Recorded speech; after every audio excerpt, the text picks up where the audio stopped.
इस वीडियो में हम लोग सेल शुरू करने वाले हैं।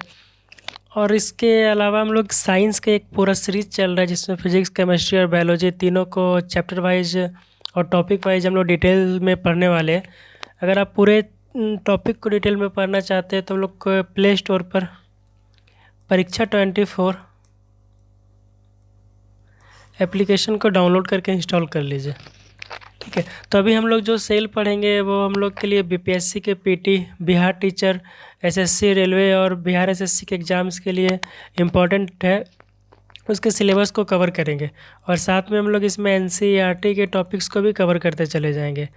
इतना कवर करने के बाद इसी एप्लीकेशन पे एक टेस्ट सीरीज़ है, जो चैप्टर वाइज टेस्ट सीरीज़ है, आप उसमें इनरोल करके चैप्टर वाइज टेस्ट सीरीज़ को दे सकते हैं।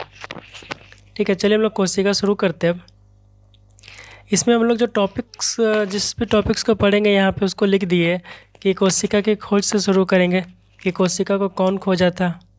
जीवित कोशिका और मृत कोशिका को अलग अलग पढ़ेंगे यहाँ पे। फिर कोशिका क्या होता है उसको पढ़ेंगे। ठीक है, फिर हम पढ़ेंगे कि कैसे जीव, वैसे जीव जिसमें एक कोशिका होती है, कुछ ऐसा जीव जिसमें बहुत सारा कोशिका होता है, तो एक कोशिका जिसको एक कोशिकीय और बहुकोशिकीय जीव कहते हैं, उसके बारे में डिटेल्स में पढ़ेंगे। फिर पढ़ेंगे कोशिकाओं की संख्या और उसकी आकृति के बारे में और कोशिका की साइज़ के बारे में। फिर उसके बाद हम लोग कोशिका के जो बहुत सारा पार्ट्स है, जैसे कि यहाँ पे देखिए केंद्रक बना हुआ है, इस केंद्रक को इस तरह से, इसका अलग अलग पार्ट्स है, सबको एक एक करके पढ़ेंगे डिटेल में। ठीक है, और उसके साथ इसके कार्य को भी पढ़ेंगे कि कोशिका के कौन से पार्ट से कौन सा कार्य होता है। और उसके बाद जब हम लोग इतना पढ़ने के बाद हम लोग इसके आगे पढ़ेंगे कि पादप कोशिका मतलब प्लांट सेल और जंतु कोशिका में क्या अंतर होता है। फिर कोशिका विभाजन, कोशिका सिद्धांत को पढ़ेंगे और केंद्रक को पढ़ेंगे। और यहाँ पे बाकी का सारा जो भी टॉपिक दिया है उसको डिटेल्स में पढ़ेंगे। तो हम लोग आज का जो आज का हम लोग का टॉपिक है उसको शुरू करते हैं कि कोशिका की खोज।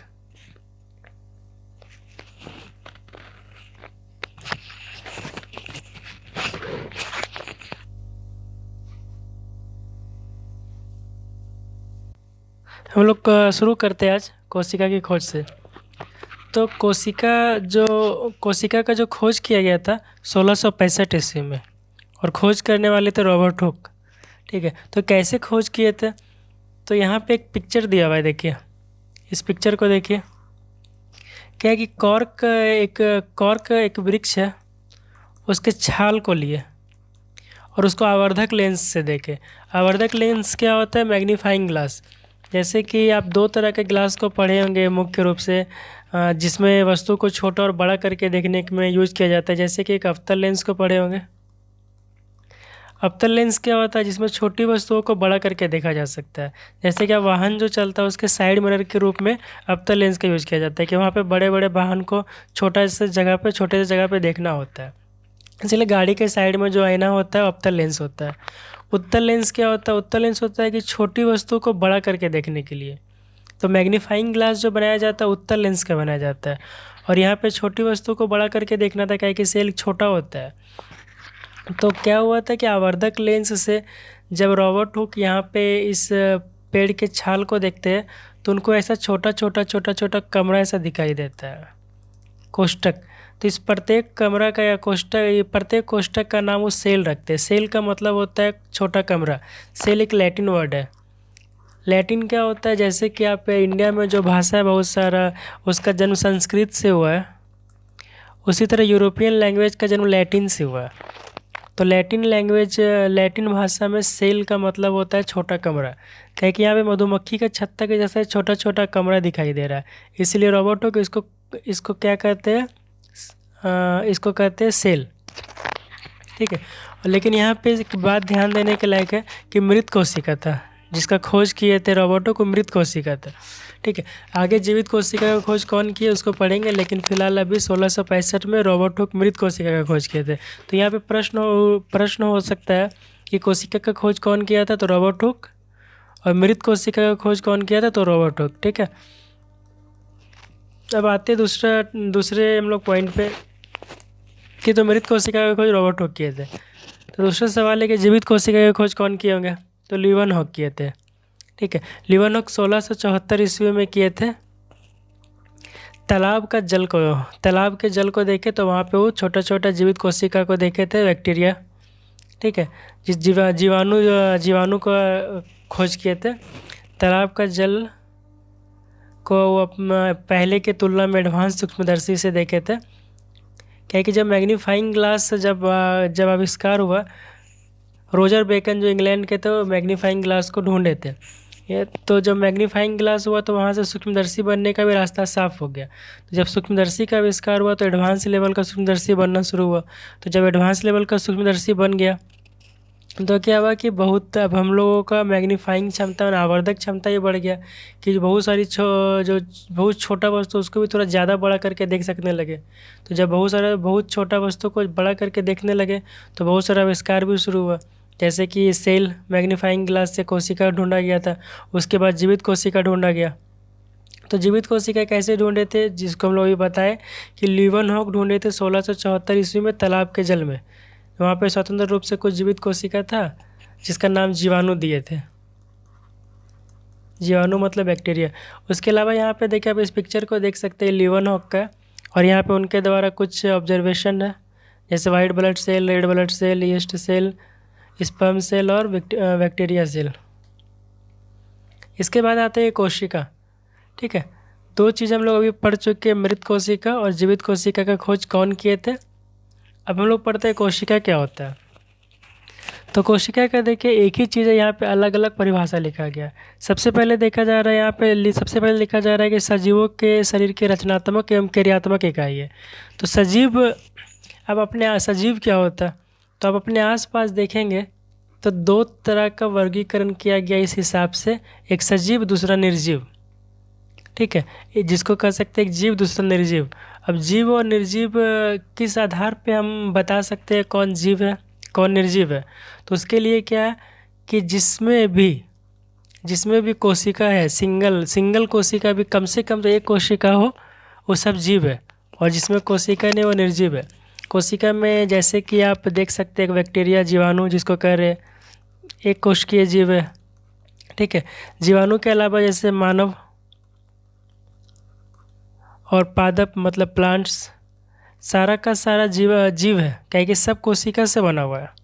ठीक है। इसके अलावा देखिए कुछ जिसमें कोशिका नहीं है, जिसको लोग निर्जीव कह सकते हैं, जैसे कि पेन हो गया, पेंसिल हो गया, लैपटॉप हो गया, माउस हो गया, कीबोर्ड हो गया, इसमें कोशिका नहीं है, इसलिए ये सब क्या है, सब निर्जीव है। ठीक है। तो हम लोग यहाँ पे आते हैं फिर से वापस, सजीव निर्जीव हो गया। हम लोगों के आसपास जो भी है या तो सजीव है या तो निर्जीव है। सजीव उसको कहेंगे जिसमें एक कोशिका हो, जिसमें कम से कम एक कोशिका हो। अगर कोशिका का मैक्सिमम संख्या काउंटेबल भी नहीं, खरबों से कोशिका हो सकता है। जैसे मानव शरीर में खरब से ज़्यादा कोशिका हो सकता है। तो सजीवों के शरीर की रचनात्मक एवं क्रियात्मक इकाई कोशिका है। कोशिका से क्या होता है कि शरीर का रचना होता है। ठीक है। आपके शरीर में जैसे कोशिका से उत्तक का निर्माण होता है, उत्तक से अंग होता है, अंग बनता है, अंग से तंत्र बनता है और तंत्र से शरीर बनता है। तो शरीर का जो रचना होता है वो कोशिका से होता है। ठीक है। और क्रियात्मक जो शरीर में जो क्रिया हो रहा है, जैसे कि भोजन, पाचन, ये सब कैसे हो रहा है, सब तो कोई अंग कर रहा है। और अंग का निर्माण किससे हो रहा है, उत्तक से। उत्तक का निर्माण हो रहा है कोशिका से। इसलिए कहा जाता है कि शरीर का जो रचनात्मक और क्रियात्मक इकाई है, ठीक है, मतलब इसका इकाई क्या है, कोशिका है। ठीक है। इकाई क्या है इसको भी पढ़ लेते हैं, इकाई का है कहा जा रहा है, इसको आगे पढ़ते हैं। इसके बाद अगला लाइन बोला जा रहा है कि स्वतः जनन की सामर्थ्य रखती है। क्या है कि जो कोशिका है, जो सेल है, निषेचित अंडा है। निषेचित अंडा क्या होता है कि जीव बनने का जो इनिशियल स्टेज होता है, ठीक है, उसको निषेचित अंडा कहा जाता है। ठीक है। तो क्या होगा कि उससे अब एक जीव का निर्माण होगा। मतलब कोशिका से एक कोशिका भी अगर निर्माण हो गया तो उसको जीव ही कहेंगे। ठीक है। कि एक सिंगल कोशिका स्वयं अपने आप में जीव है। इसलिए क्या है कि अभी हम लोग पढ़े थे कि एक कोशिकीय जीव, वो अभी नहीं पढ़े, आगे पढ़ेंगे। ठीक है। इसको अभी इग्नोर करते आगे पढ़ेंगे। तो हम लोग क्या कहें कि स्वतः जनन की सामर्थ्य रखती है। इसलिए कहा जाता है कि कोशिका एक निषेचित अंड है, वो गुणन के रूप में अपने बाद कोशिका को जन्म देता है। ठीक है, एक कोशिका है वो दूसरे गुणन के रूप में दूसरे कोशिका को जन्म देगा। ऐसे कोशिकाओं की संख्या बढ़ती जाएगी। ठीक है, और कोशिका क्या होता है, जीवन के सभी आवश्यक कार्य करने में सक्षम है। जीवन का आवश्यक कार्य क्या हो सकता है, भोजन हो सकता है, पाचन हो सकता है, श्वसन हो सकता है। तो सारा काम ही कोशिका करती है। कोशिकीय जीव जीवन के सभी कार्य करने में सक्षम होते हैं। तो जो भी जीव है सबका निर्माण तो कोशिका से हुआ है। ठीक है, और आवश्यक कार्य यही है, भोजन, पाचन, यही सब है। तो जो भी है सब कोशिकीय जीव जो है सारा का सारा कार्य कर सकता है। ठीक है, कोशिका के बिना जीव का अस्तित्व नहीं। इकाई के बताया गया, कोशिका ही तो मूलभूत इकाई है जीवन की। ठीक है, संरचनात्मक एवं क्रियात्मक है, पहले ही पढ़ चुके हैं अभी। और बोल रहे हैं कि एक सेल जो है स्मॉलेस्ट और बेसिक यूनिट ऑफ लाइफ है, और लाइफ का जो भी प्रोसेस है ये कोशिका के द्वारा ही किया जाता है। ठीक है, इसको भी हम लोग अभी पढ़ते हैं एग्जाम्पल के साथ। उसके बाद 2 और 3 नंबर जो यहाँ पे लिखा हुआ है डेफिनेशन सब सेम ही है, अलग अलग तरह से सिर्फ लिखा हुआ है और अलग अलग बुक में लिखा हुआ है। किसी जीव की सूक्ष्मतम जीवित रचना को कोशिका कहते हैं। अंगों के संरचनात्मक इकाई को कोशिका कहते हैं। क्या है कि कोशिका से उत्तक बनता है, उत्तक से अंग बनता है, अंग का संरचना जो हो रहा है उत्तक कोशिका से हो रहा है। ठीक है, अब यहाँ पे एक लाइन हम लोग छोड़े थे कि स्मॉलेस्ट और बेसिक यूनिट है। ऐसा इसलिए कहा जा रहा है कि आप कभी बिल्डिंग देखे होंगे, कोई मान लीजिए बिल्डिंग है, ऐसा बिल्डिंग होता नहीं है लेकिन मान लीजिए बिल्डिंग है ऐसा।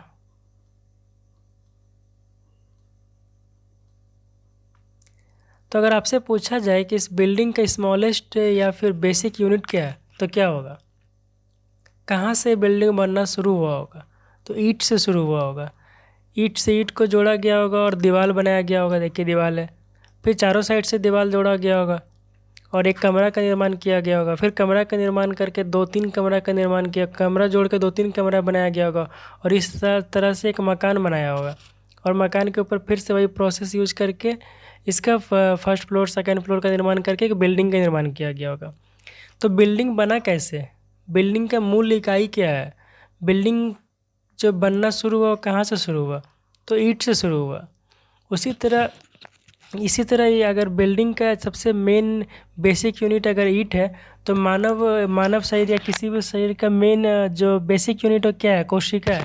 क्योंकि क्या होता है कि जैसे कि आप मान लीजिए मानव शरीर एक बिल्डिंग है, तो बिल्डिंग कैसे बन रहा है? कमरा से। कमरा कैसे बन रहा है? ईंट से। उसी तरह मान लीजिए मानव शरीर क्या है, कैसे बन रहा है? तो मानव शरीर बन रहा है तंत्र से, तंत्र बन रहा है अंग से, अंग बन रहा है उत्तक से और उत्तक बन रहा है कोशिका से। तो कोई भी शरीर है, चाहे मानव शरीर हो कोई भी शरीर हो, उसका बेसिक यूनिट क्या है? कोशिका है। जैसे इस बिल्डिंग का बेसिक यूनिट क्या ईंट था, उसी तरह शरीर का बेसिक यूनिट क्या है? कोशिका है। ठीक है, तो हम ऐसा कह सकते हैं जो यहाँ पे परिभाषा लिखा हुआ था कि हम उसको समझ चुके हैं कि सेल क्या है, स्मॉलेस्ट या बेसिक यूनिट है। जैसे बिल्डिंग का बेसिक यूनिट ईंट है, उसी तरह शरीर का बेसिक यूनिट क्या है? सेल है। और उस शरीर को वहाँ पे शरीर के अलावा वहाँ पे आप उसको लाइफ भी कह सकते हैं। क्या है कि एक लाइफ का जो बेसिक यूनिट है कोशिका है। क्या है कि बिना कोशिका का जीव संभव नहीं है, और जो एक सिंगल भी कोशिका हो तो उसको हम जीव कह सकते हैं। अब बात यहाँ पे और है कि कोशिका कितना हो सकता है शरीर में। हो सकता है किसी में सिर्फ एक कोशिका हो और वो सिंगल कोशिका पे जीवित हो। ठीक है, तो वैसा जीव जिसमें सिर्फ एक कोशिका हो उसको एक कोशिकीय जीव कहते हैं, और वैसा जीव जिसमें बहुत सारा कोशिका हो उसको बहुकोशिकीय जीव कहते हैं। बहुत सारा कोशिका से मतलब लाखों, करोड़ों, खरबों हो सकता है।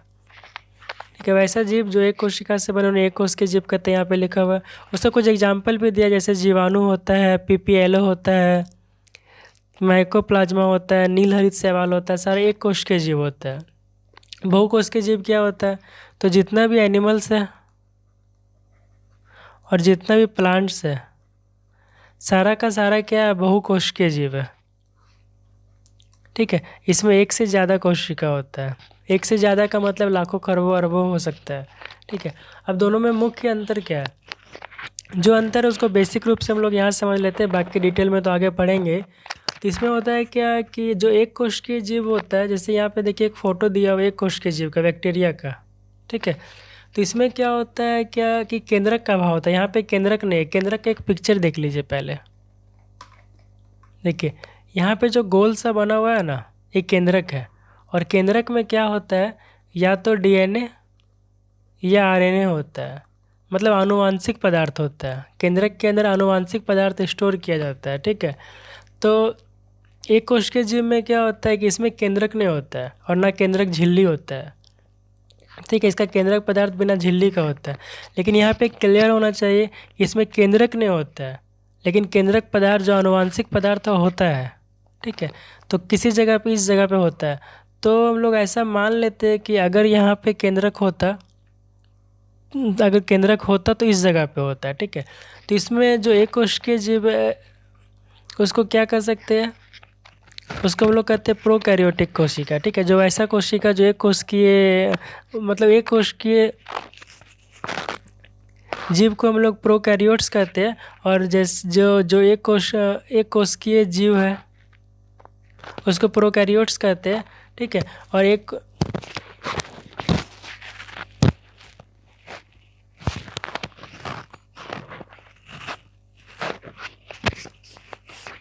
ठीक है, और ऐसा कोशिका को प्रोकैरियोटिक कहते हैं। प्रोकैरियोटिक क्या होता है, देखिए कैरियो का मतलब होता है केंद्रक। जहाँ पे कैरियो वर्ड यूज हो रहा है समझिए केंद्रक के बारे में बात हो रहा है। और प्रो का मतलब होता है पहला, मतलब प्रीमिटिव स्टेज होता है। एक तरह से यहाँ पे केंद्रक का निर्माण होता, लेकिन होने के पहले की अवस्था है। यहाँ पे केंद्रक का निर्माण हुआ नहीं, होने वाला है, होने के पहले का अवस्था है, ठीक है। इसलिए कहा जाता है इसको प्रोकैरियोटिक, ठीक है। तो प्रोकैरियोटिक अब हम लोग समझ चुके कि प्रोकैरियोटिक में क्या होता है कि केंद्रक का और केंद्रक नहीं होता है। केंद्रक इसका जो पदार्थ है, केंद्रक पदार्थ मतलब आनुवांशिक पदार्थ जो होगा केंद्रक झिल्ली के बिना होगा, यहाँ पे केंद्रक होगा नहीं, ठीक है। लेकिन ऐसा इसको क्या कर सकते हैं, ऐसे जो एक कोशिकीय जीव को प्रोकैरियोट्स कहते हैं, उसका उस कैटेगरी में आता है प्रोकैरियोट्स में। और एक और ऐसे कोशिका को प्रोकैरियोटिक कोशिका कहते हैं, ठीक है। तो प्रोकैरियोटिक कोशिका समझे, ठीक है। अब हम लोग आते हैं कि बहुकोशिकीय जीव क्या होता है। तो बहुकोशिकीय जीव क्या होता है, जिसमें एक से ज़्यादा कोशिका हो। इसमें क्या होता है कि कोशिका इसमें क्या होता है केंद्रक होता है, ठीक है। इसमें यहाँ पे देखिए केंद्रक का पिक्चर बना है जहाँ पे हम राउंड रेड से सर्कल कर रहे हैं, ठीक है। और इसके अंदर यहाँ पे डीएनए यानी आनुवांशिक पदार्थ होता है। तो केंद्रक क्या होता है, केंद्रक का जो खोज किया गया था वो रॉबर्ट ब्राउन के था 1831 में, ठीक है। और केंद्रक के अंदर आनुवांशिक पदार्थ रहता है। तो पहले वाले में स्टेज में क्या था कि प्रीमिटिव स्टेज में था, इसलिए उसको प्रोकैरियोटिक कहते हैं। और इसको क्या कहते हैं, जिसमें बहुकोशिकीय जीव हो, ठीक है, जिसमें बहुत सारा कोशिका, उसको क्या कहते हैं, यूकैरियोटिक कहते हैं। यू का मतलब होता है ट्रू, ट्रू मतलब वास्तविक, वास्तविक का मतलब सुसंगठित या सुव्यवस्थित। तो यहाँ पे सुव्यवस्थित देखिए कितना अच्छा से यहाँ पे आपका केंद्रक है, उसके अंदर यहाँ पे आनुवांशिक पदार्थ रखा हुआ है, ठीक है। और साइड से इसका केंद्रक झिल्ली होगा। तो मेरे कहने का मतलब है कि दो तरह का यहाँ पे हम लोग पढ़े कोशिका, एक प्रोकैरियोटिक जिसमें केंद्रक का अभाव था, केंद्रक का अभाव था लेकिन आनुवांशिक पदार्थ था। और दूसरा क्या यूकैरियोटिक जिसमें सुसंगठित केंद्रक है। और केंद्रक का खोज कौन किया था, 1831 में रॉबर्ट ब्राउन। यहाँ तक अभी बेसिक चीज़ हम लोग समझ चुके हैं। एक चीज़ आपको ध्यान रखना है कि जो प्रोकैरियोटिक होता है, प्रोकैरियोटिक कोशिका होता है, यूकैरियोटिक कोशिका की तुलना में छोटा होता है ज़्यादातर।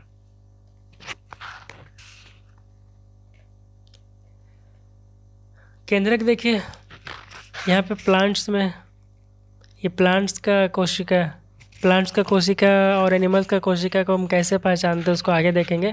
फिलहाल देखिए प्लांट्स के कोशिका में यहाँ पे आपका केंद्रक और यहाँ पे उसका आनुवांशिक पदार्थ है।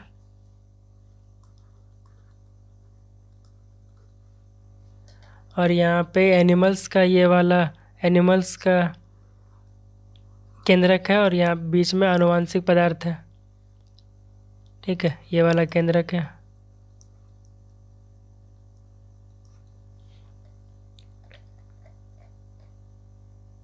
तो हम लोग अभी तक क्या पढ़े, कि हम लोग के साथ सामने या आसपास हम लोग का दो तरह का जीव होता है, जिसमें कोशिका पाया जाता है जिसको जीव कहते हैं, जिसमें कोशिका नहीं पाया जाता उसको निर्जीव कहते हैं। और कोशिका कितना तरह का होता है? दो तरह का, प्रोकैरियोटिक कोशिका एक ऐसा कोशिका होता है जो सिंगल कोशिका, प्रो मतलब होता है प्रिमिटिव मतलब पहले का, कैरिया मतलब कोशिका से केंद्रक से संबंधित है, मतलब केंद्रक बनने के पहले का अवस्था को प्रोकैरियोटिक कोशिका कहते हैं। यूकैरियोटिक जिसमें केंद्रक सुसंगठित हो। ठीक है, यहाँ पे प्रोकैरियोटिक में ध्यान रखना है केंद्रक नहीं होगा, आनुवांशिक पदार्थ होगा, आनुवांशिक पदार्थ दोनों में होगा, सिर्फ इसमें केंद्रक और केंद्रक झिल्ली नहीं होगा। उसके बारे में यहाँ पे देखिए लिखा हुआ है, प्रो जो अभी बोल रहे थे सेम टू सेम यहाँ लिखा हुआ है। और जितना भी आपका एनिमल्स है, जितना भी आपका एनिमल्स है और जितना भी आपका प्लांट्स है, सारा का सारा क्या होता है? यूकैरियोटिक कोशिका होता है, मतलब बहुकोशिकीय जीव होता है, बहुकोशिकीय जीव लिखा हुआ है। लेकिन एक चीज़ आपको ध्यान रखना है कि एक विर्चो जी जो थे 1855 में बोले थे कि जो बहुकोशिकीय जीव है, ठीक है, मान लिया कि बहुकोशिकीय जीव है, लेकिन उनका प्रारंभ कैसे हुआ? ठीक है, कोई भी बहुकोशिकीय जीव है उनका प्रारंभ एक ही कोशिका से होता है, सिंगल कोशिका से। ठीक है, ऐसा कैसे हो जाता है? क्या कि अभी सब जब हम लोग क्लास शुरू किए तभी बोले थे कि कोशिका जो होता है एक निषेचित अंडा होता है, फर्टिलाइज्ड एग होता है। इसका मतलब क्या होता है कि जो जो जीव होता है, जीव बनने का जो इनिशियल स्टेज होता है, ठीक है, उसको निषेचित अंडा कहा जाता है।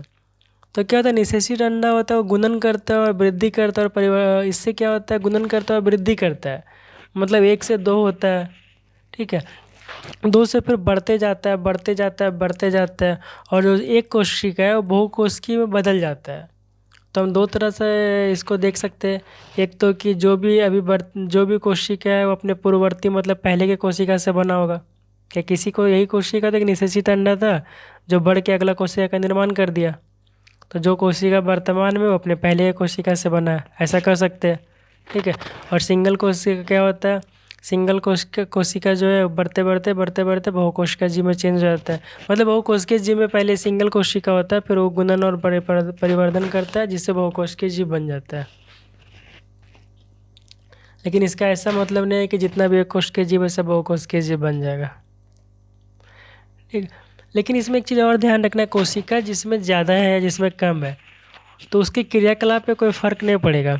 जो कर रहा है, जो पाचन है, भोजन है, सारा का सारा काम करेगा। मतलब कि जीवन का जो मुख्य क्रियाकलाप है उस पर कोई फ़र्क नहीं पड़ता है, चाहे वो बहुकोशिकीय जीव हो चाहे कोशिकीय जीव हो। बहुकोशिकीय जीव होता है तो क्या होता है? उसके लिए विशेष विशेष तरह का कोशिका होगा अलग अलग काम करने के लिए। लेकिन जो एक कोशिकीय जीव होगा उसका सारा का सारा काम उसी एक कोशिका से होएगा, लेकिन होगा ज़रूर। ठीक है, उसको भी डिटेल में पढ़ेंगे, अभी तो खैर बेसिक है। देखिए पूछ रहा है, बताया जा रहा है कोशिका का जो संख्या होता है और आकृति क्या होता है। तो कोशिका का संख्या तो एक कोशिकीय जीव में एक कोशिका होगा, बहुकोशिकीय जीव में खरबों में हो सकता है, अरबों खरबों में हो सकता है। जैसे पादप और जंतु में अरब खरब कोशिका हो सकता है। ठीक है, और बहुत सारा जीव है जिसमें कोशिका का संख्या अलग अलग होता है। इतना सारा जीव है, किसी में ज़्यादा होगा किसी में कम होगा। तो कोशिका का संख्या हम इस तरह डायरेक्ट नहीं बोल सकते कि फिक्स इतना ही होगा। लेकिन आकृति क्या होता है कि कोशिका का आकृति देखिए यहाँ पे आपको दिख रहा है, कुछ शाखान्वित है, ब्रांच जैसा यहाँ से निकला हुआ है, ब्रांच नुमा है। कुछ देखिए गोल है, कुछ ऐसा चपटा टाइप का गोल है।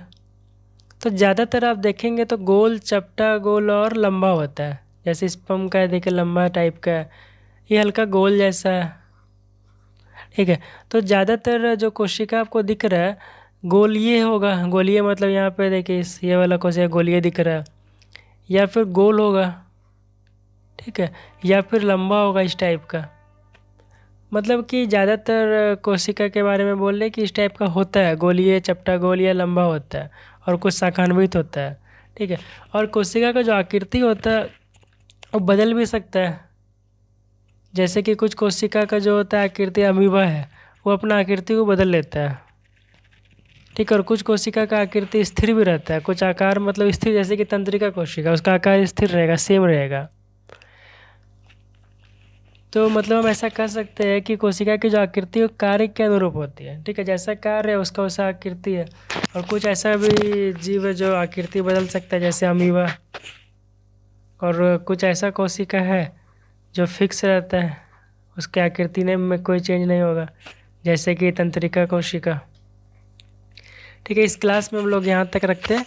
इसके बाद का बेसिक पार्ट हम लोग यहीं पे इसको तक रहने देते हैं। इसके बाद अगला क्लास हम लोग करेंगे, फिर से इसको डिटेल में पढ़ेंगे, जो जो बचा हुआ उसको फिर से पढ़ेंगे। और ये क्लास बहुत लंबा होगा। और ये पूरा क्लास मोबाइल एप्लीकेशन परीक्षा 24